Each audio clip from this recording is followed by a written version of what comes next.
acecoach.com presents Situation Training with Wayne Elderton.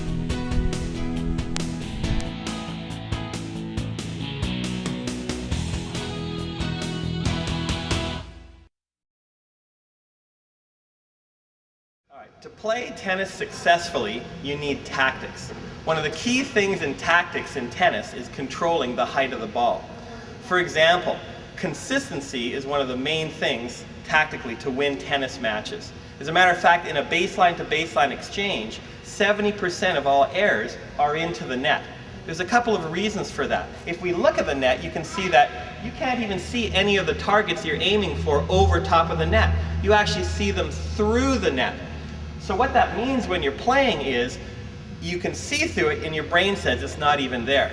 But if I can increase the height of the ball and get it over that barrier, I can increase my consistency, and that means I'm going to win a whole lot more points.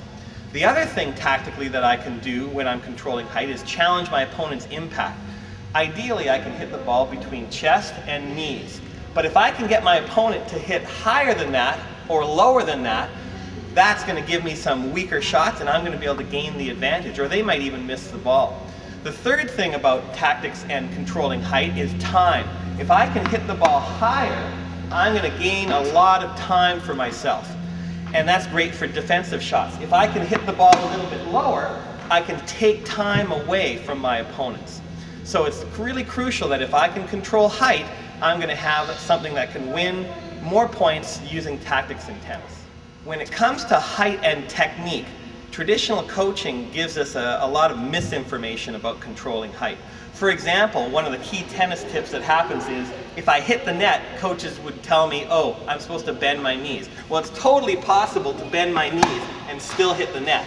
The other thing that happens is coaches would say, oh, you should follow through higher. Well, again, I could follow through higher and still hit the net.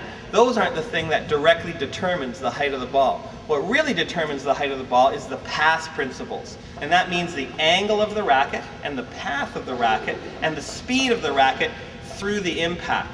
If I want to control height on a flat shot, for example, if I open my racket and now my path is from low to high, that's going to increase the height of the ball. If I close my racket off, make it more vertical, and level the racket through, that's going to make the height lower.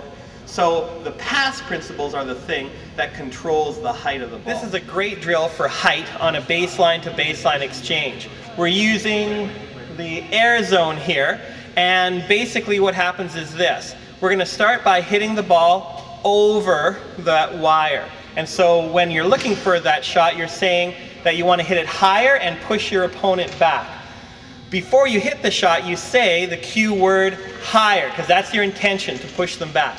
If they hit a short ball to you, then you switch and you say lower, because now you're going to hit the ball lower than the wire and try to put pressure on them and maybe hit even more of a shot that you could come to the net or that they might even miss. Higher. Higher. Lower.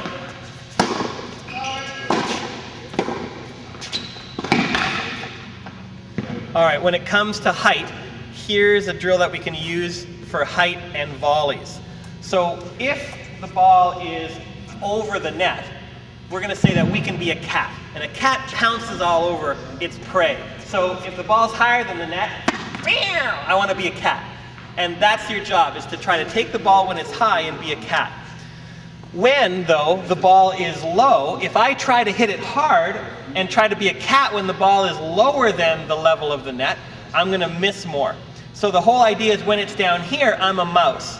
Now the trick is when I'm a mouse, I can't do much. I have to be kind of crafty and get out of trouble. So to be a mouse, what I do is I would make sure I put it at the feet of the other people, because I don't want them to be a cat. If I pop it up, he'll be a cat and kill me.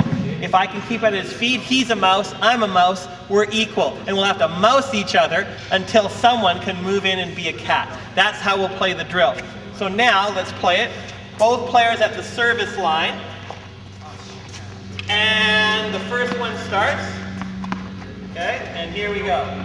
There's a mouse, and a mouse, and a mouse, and a mouse, and a cat. All right.